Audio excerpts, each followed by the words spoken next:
pessoal, tudo bem? Eu me chamo João Paulo Barros, sou professor do Departamento de Psicologia e do Programa de Pós-Graduação em Psicologia da Universidade Federal do Ceará.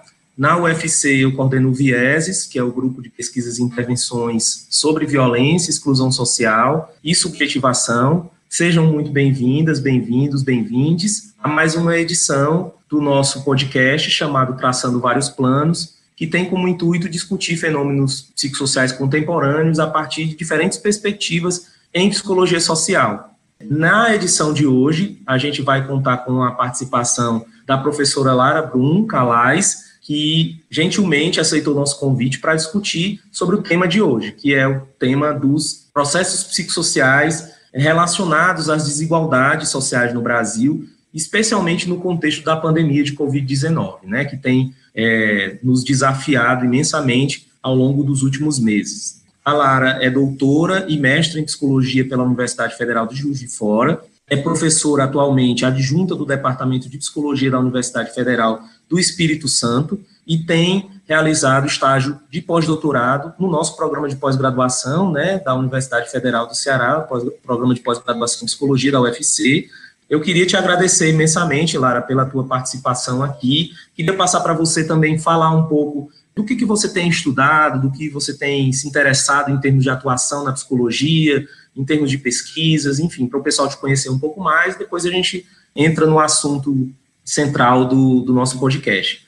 Bom, gente, primeiro agradecer, né? Bom dia, boa tarde, boa noite para quem estiver ouvindo o podcast em outros momentos. Então, agradeço imensamente o convite, assim, acho que é sempre um desafio, né, a gente topar essas coisas, falar um pouco sobre a nossa realidade. Bom, ainda para me apresentar um pouquinho, né, assim, eu sou mineira, e aí tenho circulado, né, saí de Minas Gerais, vim para Fortaleza, e tenho aprendido muito na minha relação, na vinculação com Vieses. E aí, sobre os campos de estudo, né, eu me localizo muito a partir do olhar da psicologia social, e hoje em dia, em estreita relação com a psicologia política, sobretudo na análise dos modos de subjetivação da vida, na relação com os processos institucionais.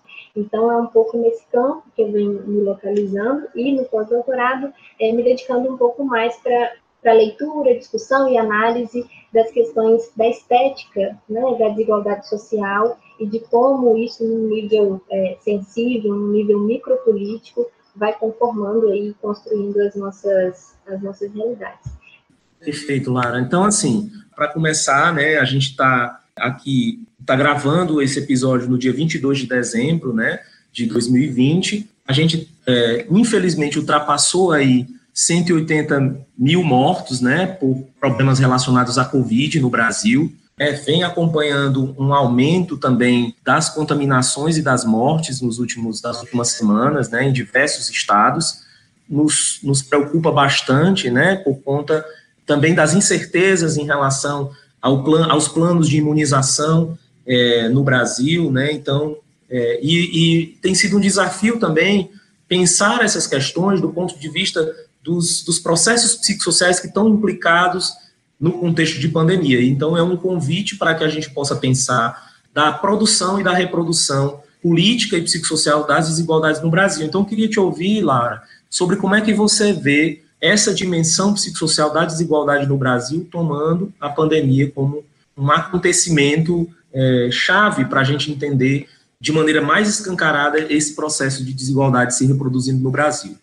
Bom, como eu disse logo no início, João Paulo, eu acho que é um grande desafio, assim, né, a gente pensar, a gente tem dialogado algumas vezes nesse sentido que você disse, né, de que a pandemia do Covid-19 aparece como uma vitrine ou como uma lente, né, que denuncia, né, que deixa visível as tantas coisas, tantos aspectos psicossociais aí da desigualdade social no Brasil, né, mais especificamente, mas no mundo como um todo também, né. Então, entendendo como um grande desafio, assim, eu queria colocar aqui já logo de início que a nossa fala, de fato, parte de um recorte, assim, né, de um lugar, a partir de onde a gente fala, de uma perspectiva da psicologia social, como você colocou, né, e que existem muitos caminhos para a gente pensar e analisar essa problemática. A gente vai trazer alguns fios aqui, né? Vou tentar colocar alguns, justamente para a gente complexificar esse debate, né? E fugindo aí do esvaziamento ou de uma superficialidade que hoje em dia a gente vê tão recorrente nas discussões sobre desigualdade social no Brasil.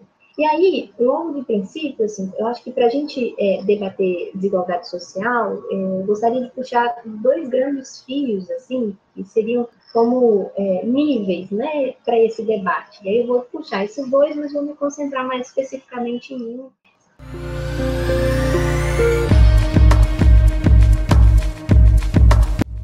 O primeiro deles é a ideia de um macrocontexto social e político, né, do Brasil, e do modo como os aspectos desse macrocontexto vão afetar e reproduzir as desigualdades sociais historicamente no nosso contexto. E o segundo, um microcontexto, né, social e político também, que vai dizer mais dos modos relacionais, como isso se desdobra, né, como essas questões dos aspectos sociais da desigualdade vai se desdobrar no nível microcontextual. E aí eu vou fazer esse paralelo do que eu estou chamando de macrocontexto e microcontexto com a macropolítica e a micropolítica. Então, nesse macrocontexto, acho que é importante a gente localizar que é um debate mais especificamente falando da América Latina, e mais amplamente falando da América Latina e mais especificamente falando do Brasil, né?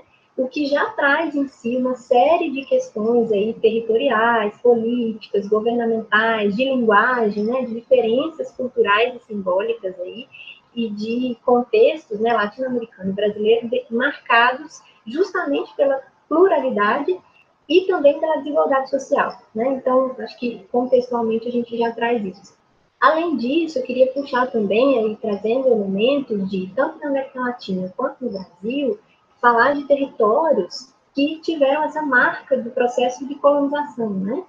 E além disso, assim, aí, mais especificamente falando do Brasil, de um processo de colonização com outras marcas que vêm aí junto, né, a rebote desse processo, tanto objetiva quanto subjetivamente, né? Como, por exemplo, um patriarcado forte, opressor e silenciador, as relações racializadas, né? A gente tem falado hoje muito recorrentemente de um racismo institucionalizado e estrutural, né? Do modo como o Brasil se constituiu aí a partir desses pilares. Temos visto hoje também, né, uma aceleração assim da implementação de políticas de austeridade muito fortemente no Brasil, né? Você até marcou, né, que a gente está gravando isso no dia 22 de dezembro de 2020, e como a gente vê as disputas de narrativas hoje em função, por exemplo, da vacina do Covid-19, né, vivenciamos também um demarcado receituário neoliberal, né, nas nossas práticas de produção da sociedade, e, sobretudo, o que eu acho que faz muita relação com o tema dos aspectos psicossociais das desigualdades, as violências cotidianas que são perpetradas a partir da instalação dessa estrutura macropolítica, né, aí que eu levantei esses elementos e que a gente poderia falar de tantos outros também. Esse nível das violências a gente pode discutir tanto no nível macropolítico, como uma violência, inclusive, perpetrada pelo próprio Estado, né, como também no nível micropolítico, né? Agora, nesse nível macro, eu queria destacar assim, as omissões que são feitas das políticas públicas de saúde, de trabalho, de educação, né, e uma responsabilização dos próprios indivíduos pelas suas condições de vida, né? Destaco isso, então, no sentido mais macropolítico, estrutural, vamos dizer assim, né, de como que as nossas políticas públicas elas vêm sendo hoje fragmentadas, né, fragilizadas e, de fato, desmontadas, né? E aí, no âmbito, como a gente está fazendo sempre a relação com o Covid-19, né, com a pandemia, no âmbito da pandemia, como que, por exemplo, as políticas públicas vinculadas ao trabalho fazem total diferença, né, para quem pode ficar em casa e quem pode ficar em casa e quem não pode, quem sempre teve que sair para trabalhar desde o princípio da pandemia, né? As políticas de saúde, porque a gente sabe que a pandemia chega no Brasil muito marcada por uma população de classe média, branca, de elite, né?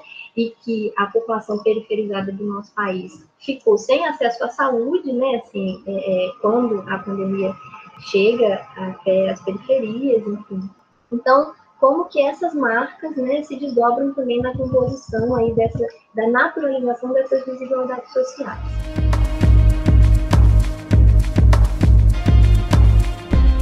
outro nível, que eu queria chamar a atenção, é o nível micropolítico, né? E como que esses dois, a todo momento, vão produzir essa construção desigual, né, na relação com os aspectos psicossociais aí da pandemia. Eu costumo trabalhar, assim, com a ideia de que toda essa conformação que eu disse aqui no nível macropolítico, ela vai se desdobrar numa produção de políticas de subjetivação da vida. Ou seja, essas políticas de subjetivação da vida, elas vão ser forjadas, elaboradas, produzidas, né, a depender da forma específica de subjetividade que determinados sistemas demandam, né, para sua existência. Ou seja, tentando falar de uma forma um pouco mais direta, essas políticas de subjetivação sobre a vida, elas vão estar aliadas a um certo modo de funcionamento da sociedade. Então, tenho acompanhado muito o pensamento da Sueli Rollink, que ela vem dialogando muito com Deleuze e Guattari, né, e ela tem pontuado, né, e eu vou aqui partilhar dessa perspectiva, de que os modos de subjetivação no Brasil, eles vêm, sobretudo, sendo produzidos a partir de um sistema capitalista, neoliberal, colonizador, né, ou seja, de um sistema colonial, capitalista e racializante, né. Então, essas políticas de subjetivação em curso, elas vão, de certa forma, manter esse sistema hegemônico, né, um sistema hegemônico colonial capitalista, branco, né, enfim, neoliberal, que a gente vem sustentando. E aí, falando mais especificamente do caso brasileiro. Então, o que eu estou querendo dizer é que esse nível micropolítico, sobretudo, vai se preocupar com o modo como essa política de subjetivação em curso promove uma certa naturalização dessas desigualdades sociais e o que, a partir da Sueli Rollink também vem discutindo, essa ideia de uma anestesia da vulnerabilidade diante do outro. Então, você abriu dizendo do número de mortes que a gente vivencia hoje no Brasil, e, ao mesmo tempo, o modo como a gente vem vivenciando cotidianamente uma anestesia diante da morte do outro, diante do luto, né, que se instala, uma despolitização do luto, vamos dizer assim.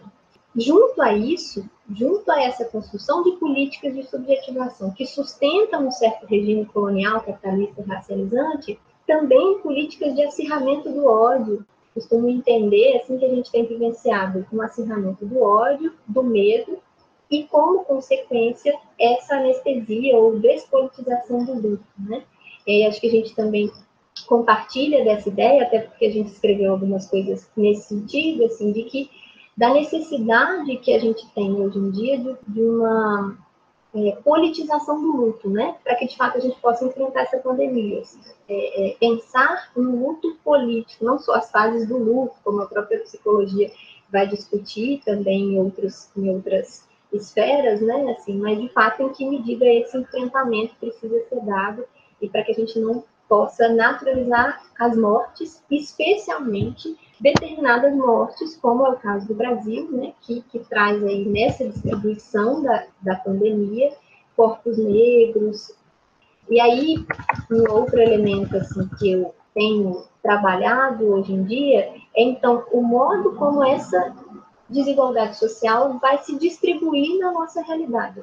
E aí, não só no sentido macropolítico e mais estrutural, mas, de fato, no sentido micropolítico de uma dimensão sensível, né? Ou seja, o que eu vou chamar de distribuição estética da desigualdade social. O que eu estou chamando de estética? Rapidamente, seria essa ideia de que no Brasil, historicamente, a gente tem uma certa distribuição dos lugares que nós podemos ou não ocupar de determinadas posições de poder na nossa sociedade, né? E relações de poder, de quem tem parte e quem não tem parte, né? Então, por exemplo, quem tem a possibilidade de comprar a terra e quem não tem, né? Dos lugares de fala ou de silenciamento, quem pode falar e quem tem a sua voz não ouvida, né?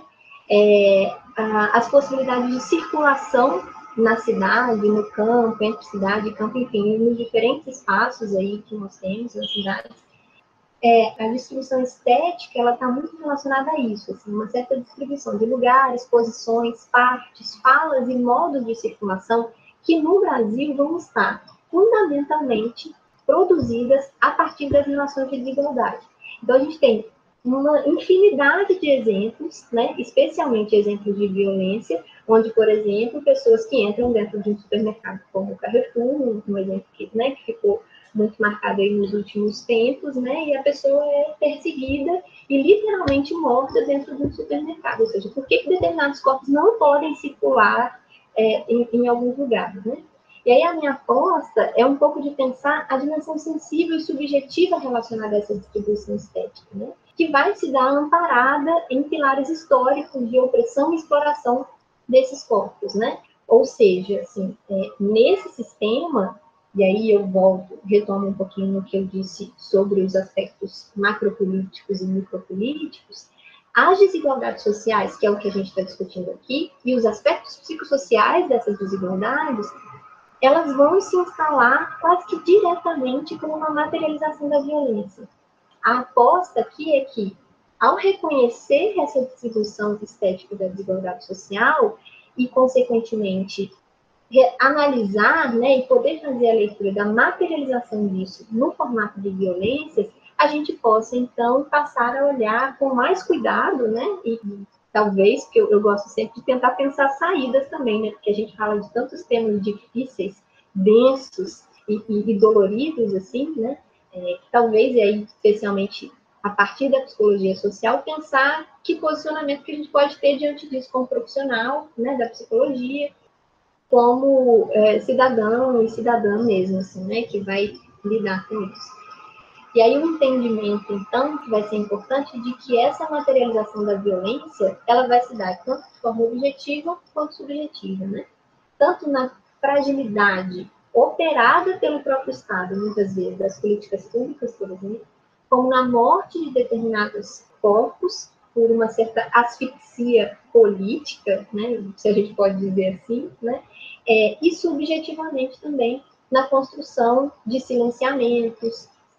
A ideia é que a gente possa pegar todo esse contexto, esse panorama político, social, geográfico, que eu estou trazendo um pouco, né, histórico, para pensar, então, como que a pandemia do Covid-19 aparece em meio a tudo isso, assim, né?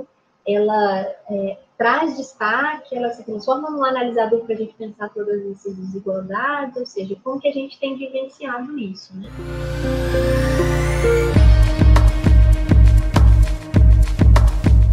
Lara, foi muito legal você ter dado visibilidade a esses fios aí, né, assim, na tua reflexão, já pensou muitos pontos, e eu queria só comentar alguns, assim, pensar contigo alguns pontos, né, desses. Mais precisamente essa dimensão da colonialidade que sustenta essas diversas desigualdades que você mencionou, assim. Então, pensar a pandemia a partir da psicologia social requer que a gente pense a pandemia não como um fenômeno natural, propriamente, mas também como um fenômeno histórico que expressa de maneira mais escancarada as desigualdades que vivíamos e que vivemos e, sobretudo, os amálgamas coloniais dessa desigualdade, né?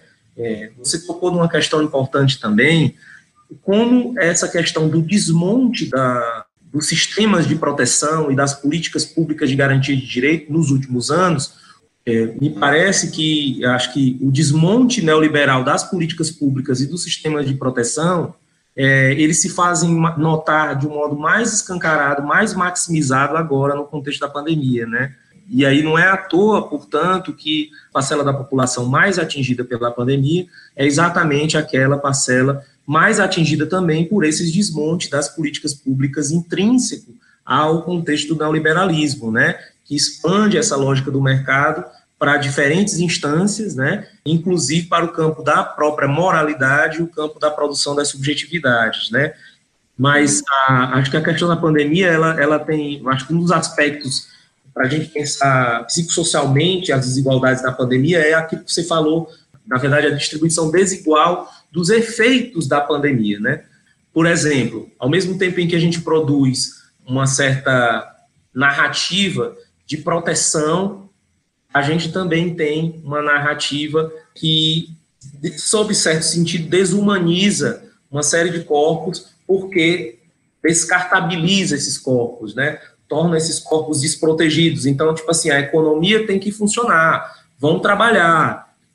Se morreu, lamento, paciência, né? Assim, todo mundo vai morrer um dia. Então, para a economia, para uma necroeconomia, uma economia que se baseia na produção de corpos descartáveis e supérfluos para que uma minoria siga tendo rentabilidade nas suas práticas, né?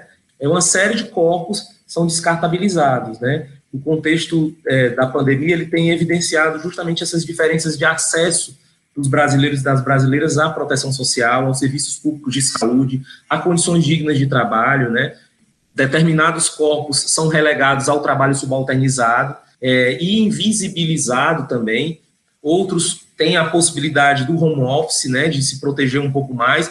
Mesmo assim, o contexto do home office também tem produzido uma série de adoecimentos psíquicos, né, de precarizações das condições de trabalho.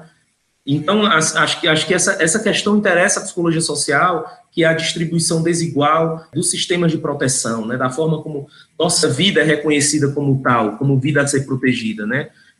Não é uma questão acidental a alta de contaminação aí por Covid, né? Tem fatores socioeconômicos aí que se articulam com questões raciais, com questões de gênero, com questões geracionais e com questões territoriais, né? Uma coisa que você colocou bem sobre a dimensão da racialização, né?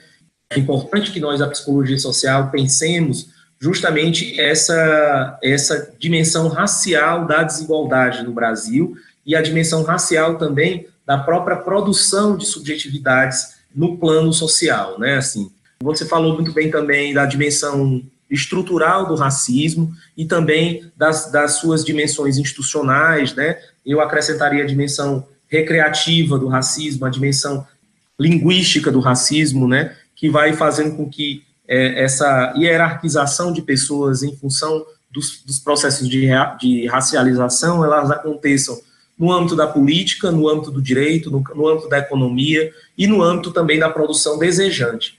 É notório que a dimensão estrutural do racismo ela se evidencia ainda mais no contexto da pandemia, porque ela agrava a problemática do genocídio das populações negras periféricas, ela agrava a dimensão da exposição à violência. No contexto do Ceará, as notas técnicas do Comitê Cearense pela Prevenção de Homicídios na Adolescência dão conta de que as áreas mais afetadas pela pandemia também foram áreas mais afetadas pela violência letal, pela violência policial nas periferias. Então, você tem aí algumas dimensões que fazem confluir a vulnerabilização à morte pela pandemia e a vulnerabilização da vida em diversas instâncias, né?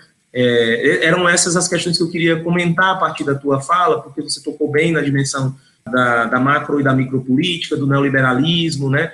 A relação também desse marcador racial, das desigualdades, com o marcador de gênero, né? A gente acompanhou aí uma série de notícias e também estudos, né? Especialmente do Fórum Brasileiro de Segurança Pública, por exemplo, de 2020, que mostra um aumento significativo dos casos de violência contra a mulher durante o período das medidas de distanciamento social. Então, não é que as medidas do distanciamento social tenham sido equivocadas porque promoveram mais violência, mas porque nós temos um contexto patriarcal, machista e misógino que faz com que, frente ao esgarçamento dos sistemas de proteção a populações mais expostas à violência, essa dimensão da violência se retroalimente. A Sueli Carneiro já fala isso, né, que o racismo, o machismo, o patriarcado, e a gente pode colocar também a própria segregação socioespacial, são aspectos que estão intimamente entrelaçados a essa lógica colonial, que também é uma lógica capitalística, né, já que você mencionou também a Sueli Runic. Então, eu queria trazer esses pontos também para a gente conversar, e não sei se você tem algum comentário a fazer sobre isso que a gente fez, se você queria falar mais alguma coisa sobre essa dimensão das desigualdades. Caso não, eu queria te perguntar um pouco de como é que você tem visto essas reações antidemocráticas, autoritárias, né? Esse manejo reacionário do ponto de vista político da própria condição das nossas vidas no contexto da pandemia, né? E aí que isso se torna ainda mais forte quando a gente começa a ver a diferença entre as políticas de imunização, os planos de imunização no Brasil e em outros países, que no dia que a gente está gravando aqui, já tem países fazendo as vacinações, né, e enfim. Queria te ouvir em relação a isso, né? A gente viu muitos exemplos dessa questão, o próprio presidente da República dizendo, frente a perguntas sobre o aumento do número de mortes, e ele dizendo, e daí? Eu não sou coveiro, não tenho nada a ver com isso, né?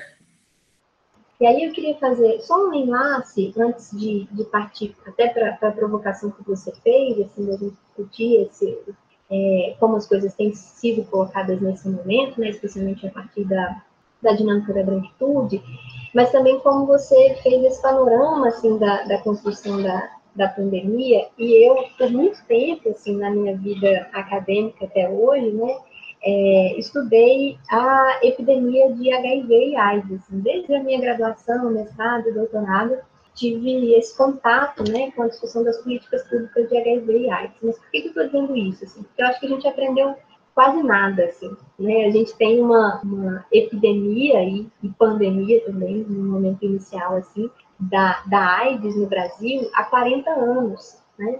Então, assim, são 4 décadas de construção dessa dimensão pandêmica aí, e das epidemias, né, de modo geral, e que a gente aprendeu muito pouco, e eu vejo tantas relações entre a epidemia da AIDS e a pandemia do Covid-19, assim, né? A gente, de fato, tem muita dificuldade de falar sobre cuidado, a gente tem muita dificuldade de construir políticas públicas de prevenção à saúde, de promoção à saúde, né?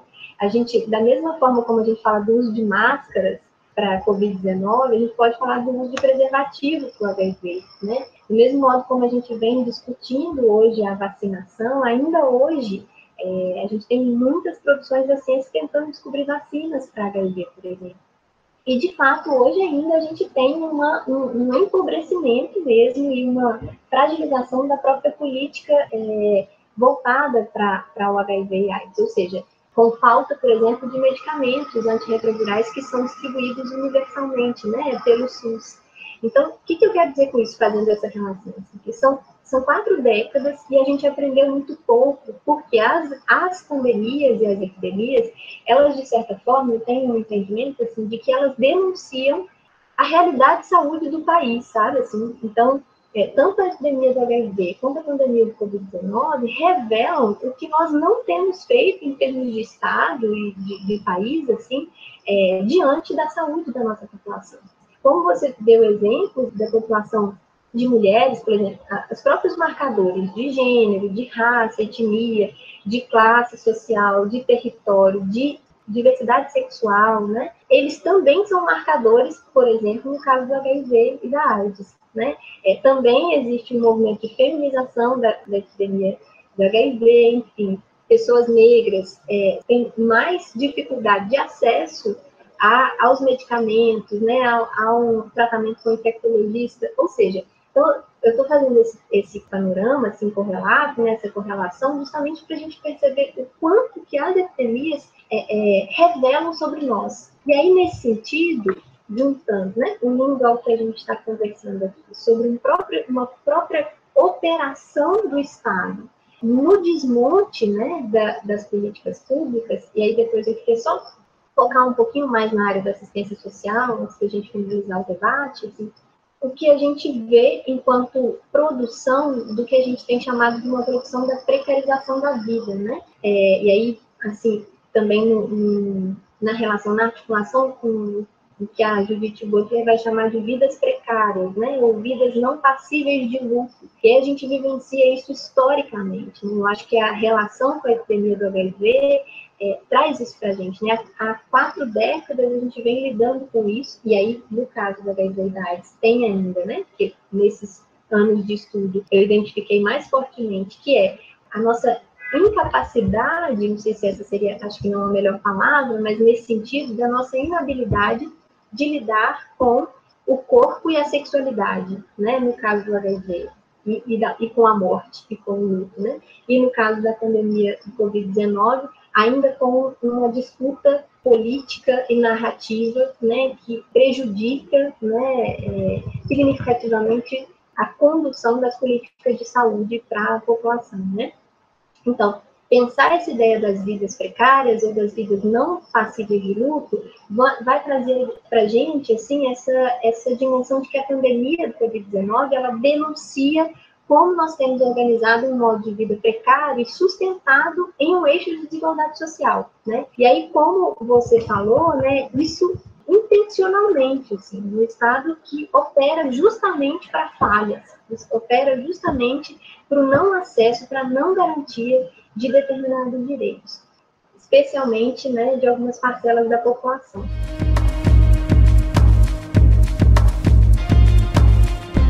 E aí eu queria fazer uma relação, já que, especialmente trazendo a discussão da psicologia social, né, para um campo, como exemplo mesmo, para pensar a prática profissional, né, um campo que não tem sido muito falado nessa conjuntura que a gente tem vivenciado, que é o campo da assistência social. Mais, assim, diretamente, seria o campo da garantia da proteção social da população, né? Então, muito se fala sobre a fragilidade da saúde, mas eu queria destacar aqui a fragilidade também da assistência social, né? E dos profissionais que estão localizados, por exemplo, no Sistema Único de Assistência Social, que é correlato ao Sistema Único de Saúde, né? E que nesse momento da pandemia não pararam também, assim como os profissionais de saúde não pararam, os profissionais da assistência social também não pararam, lidando com as extremas vulnerabilidades da população, situações de vulnerabilidade, lidando com contextos aí de violência, de violação de direitos, né? E aí eu estou dizendo mais especificamente profissionais, por exemplo, que trabalham em CRAS, em CREAS, em serviços de acolhimento institucional, que foram os que eu tive mais contato durante esse tempo, assim, esses meses aí da pandemia, que estão com as casas de acolhimento, por exemplo, com adolescentes, crianças e jovens com Covid-19, né? Profissionais de CRAS e de CREAS que não pararam de ir aos serviços e que não tiveram nem os equipamentos de proteção distribuídos pelas prefeituras, em outras realidades, em outras cidades também. Então, assim, pensar esse campo da proteção social, eu acho que também mostra o nível de fragilidade disso, né? Porque não adianta a gente pensar só a saúde, a gente precisa necessariamente pensar intersetorialmente. Não se faz saúde sem assistência social, sem segurança pública, sem as políticas de trabalho, sem educação, né? Então, sem pensar um investimento nesses outros setores, né? Então, reforço, né? Como um setor que não parou durante a pandemia, que teve reduções de investimentos gigantescos, assim, né? De fato, para operar um desmonte e o sucateamento dos direitos, um esvaziamento dessa política socioassistencial, especialmente no enfrentamento à pandemia, que ficou ocupando quase que um lugar de secretariado, entre aspas, né, dos profissionais dessa área, assim, e muito reduzido às discussões sobre os benefícios, o auxílio, mais especificamente o auxílio dos R$600, que deu tanta discussão aí, né, nesse sentido. E que, na verdade, vai estar na linha de frente mesmo das questões de desigualdade social, miséria, empobrecimento, né, da população, que mais vai depender da proteção do Estado. Então, a gente vivencia nesse momento, né, uma realidade que eu acho que a assistência social ela acaba tendendo a perder o seu caráter de direito e fica oscilando muito ao sabor das lógicas de mercado, né? Assim, por uma discussão mercadológica de quem pode pagar pela saúde, quem pode pagar pela assistência social ou pela sua segurança, por exemplo, em contrapartida, um desmonte cotidiano dessas políticas. Eu acho que a gente vai cair aí também, né? Em outro momento a gente poderia ampliar para essa discussão, acho que aqui não cabe, mas de uma certa gestão bionecropolítica da vida das populações que dependem para a sobrevivência, né? Tem uma das garantias, por exemplo, da assistência social, eu acho esse nome muito interessante, que é a garantia de sobrevivência. O que é isso? O que é você operar uma garantia de proteção social que é para a sobrevivência da população, né? É isso, porque a gente está quase que dizendo que, de fato, caso não aconteça esse direito, ela vai operar para a morte, assim, né? A população pode morrer, né? Então, e o modo também, por outro lado, de olhar de forma mais crítica também para essas políticas públicas, para que elas não operem somente numa lógica de manutenção dessa subalternização da população, mas que, de fato, possam ser políticas públicas que façam a emergir uma possibilidade, vamos dizer assim, de maior autonomia, enfim, e de emancipação, né? Então, só isso, assim, eu queria mesmo destacar, né, para essa área, para além da saúde, é claro, né, mas destacar para essa, de fato, eu acho que revela o quanto que a gente precisa discutir intersetorialmente. Entendendo que, eu entendo, por exemplo, a psicologia, o nosso trabalho no cotidiano desses sistemas, o SUS, o SUAS e tantos outros, né, o nosso lugar como profissional agente de relação espaço-temporal, assim, né? Nós vamos estar no espaço, né, no território, na construção desses espaços, na construção histórica desse movimento também, né? Por isso espaço-temporal. E que vão precisar sempre ser pensados como modo de reinvenção, assim, o que a gente vai poder produzir de novo ou de outro, um outro modo, né, de fato, para poder gerar alguma fissura nesse modo de gestão bio-necropolítica, como eu estou dizendo aqui, né, parado em alguns autores que a gente costuma discutir, especialmente o Mbembe, que vão dizer desse modo de produção de uma vida precária, né, ou de uma precarização da vida intencionalmente por meio das próprias políticas públicas que não acessam. Né? Então, acho que a pergunta também, né, na relação aí com a provocação que você fez, é o que nós fazemos ou faremos diante de todos esses cenários, assim, diante dessa dimensão micro e macropolítica, diante dessa pauta urgente que as pandemias colocam para nós, a gente discutir intersetorialmente as políticas públicas e o que nós temos produzido a partir delas, e como que nós, então, psicólogos, psicólogas, que vamos ocupar essas posições, podemos gerar de fissura para que a gente tenha uma outra forma de ver essa realidade, né? Porque eu considero que a psicologia, historicamente, ela teve uma visão fraturada da pobreza, muitas vezes pautada por uma lógica do capacitismo, racista, né? Sobretudo a partir de uma dinâmica da branquitude, né? Que invisibiliza determinadas formas de vida, reprodução de práticas hierarquizadoras, né? Sobre uma lógica meritocrática ou de um certo empreendedorismo de si, né? Uma ideia de que os indivíduos eles vão ter as capacidades, né, e as condições para sair de determinados lugares, né, e condições de vida, e a dificuldade que nós tivemos ao longo do tempo mesmo em trabalhar com os processos históricos de produção da desigualdade social, especialmente articulando os marcadores sociais, como a gente vem debatendo aqui, né, sobretudo as discussões de raça, de gênero, né, de classe, enfim. Mas acho que era importante fazer esse enlace com o que a gente está vivendo agora, não é de tudo novo, sabe? Assim, eu me sinto muito nesse lugar, por ter estudado durante um tempo outras formas de epidemia, assim, mas a gente tem aprendido muito pouco a como construir, de fato, coletivamente, como construir preventivamente, né? E olhando para toda essa realidade da forma como eu destaquei agora.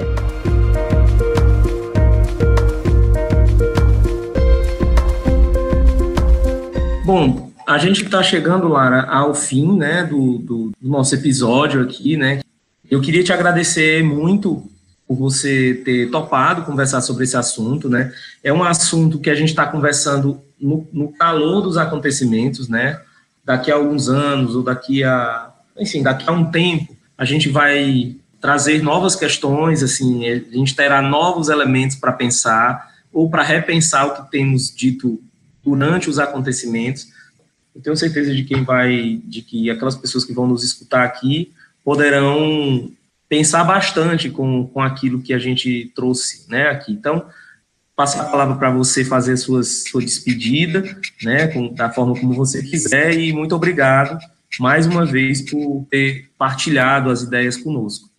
Bom, eu que agradeço, João Paulo, assim, você falou algo muito acertado, muito difícil, né? A gente se coloca mesmo nessa coisa de, à medida que as coisas acontecem, e jogando alguma leitura e análise crítica sobre elas, assim, mas tudo muito, muito acelerado e em curso, né? Eu acho que, para finalizar mesmo, eu só queria dizer de como esse reporte, né, na nossa conversa aqui hoje, assim, pode deixar algum fio, né, como eu puxei esses fios logo no início, para amarrar no final, assim, de em que medida que a compreensão das dimensões subjetivas que sustentam as desigualdades sociais, elas podem fazer com que a gente fique mais atento e forte, né, como diz a música, para reconhecer essas práticas de violência, assim, né, e, sobretudo, pautar as práticas de cuidado cotidiano na realidade. Assim, né.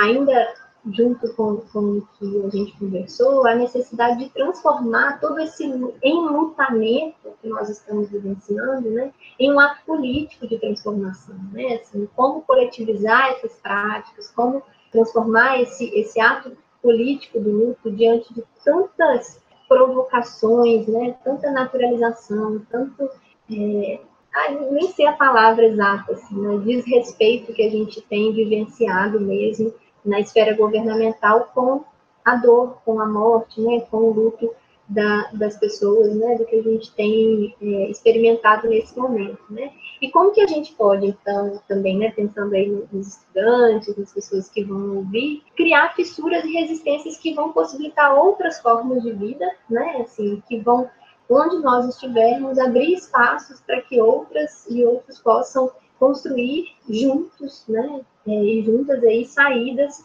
criativas, né, saídas que possam pensar um outro mundo possível diante da dificuldade, da dureza e da dor que a gente tem vivenciado, né. Então, eu que agradeço muitíssimo, assim, por sempre muito disponível para o que for preciso e, na verdade, a honra é toda minha, assim, estou muito, muito grata mesmo em poder dividir um pouquinho com vocês nesse tempo, que a gente possa aí aproveitar alguma coisa desse mundo remoto para continuar mantendo esses vínculos cada vez mais fortes, né? Porque a gente precisa estar sempre junto, porque aí a gente fica menos triste, né? Eu acho que uma das grandes coisas que vem acontecendo também é um entristecimento, né? E quando a gente se fortalece, estando juntos aí, a gente consegue ousar produzir alguma alegria diante do que a gente tem vivenciado. E é isso. Obrigada. Bem, Lara, então eu queria, só para fechar, você falou muito bem sobre essa gestão biopolítica e ao mesmo tempo necropolítica da vida das populações, né? Eu me lembrei até dessa dimensão, dessa questão emblemática, né, do Idaí, que é uma forma muito, muito caricatural de como lidamos com o luto e com o não reconhecimento da vida do outro como uma vida perdível, né, como uma vida que precisa ser preservada, que é passível de luto. Isso diz muito do que a gente está chamando de necropolítica brasileira, né. A pandemia ela tem mostrado isso e esse discurso, esse tipo de narrativa é muito emblemático, né, dessa gestão necropolítica no Brasil. E aí como isso se relaciona com o motor racial, né, o motor do racismo, o motor colonial, e como isso tem a ver com branquitude também, né, como isso tem a ver com branquitude, porque tem aí uma parcela da população que, correlativamente à gestão necropolítica, vai também alimentando um modo de produção desejante muito pautado na indiferença frente ao outro, né? Na indiferença frente à dor, frente ao sofrimento do outro, ora na indiferença, ora no prazer mesmo, pela deflagração de dor e de sofrimento no outro, né? Você vê aí comentários jocosos em relação à pandemia, ora que a minimizam, ora que tiram sarro da pandemia, né? Dos efeitos da pandemia. Então, você tem aí também, numa necropolítica brasileira, uma indução do medo como afeto político e psicossocial, né, muito como operador político e psicossocial muito grande. Nas vacinas, agora isso está muito em voga, uma série de fake news sobre vacina, né, numa perspectiva de desacreditar perspectivas de imunização, né, justamente como uma forma de naturalizar a morte, de nos brutalizar, né. E aí uma série de posições autoritárias também. Você vê aí carreatas contra as medidas de isolamento, carreatas que se concatenam também contra as instituições democráticas, né? Então, misturando-se tudo no Brasil, mostrando que esse país não é para amadores, né? Nem para amadoras. Mas eu acho que a tua fala é muito, muito também interessante para a gente pensar perspectivas, né, de cuidado. Bom, a gente está chegando, então, ao fim de mais uma edição do nosso podcast Traçando Vários Planos, né? Agradecer a você que nos escutou até aqui. e que a gente siga traçando vários planos, né, coletivamente. Um grande abraço.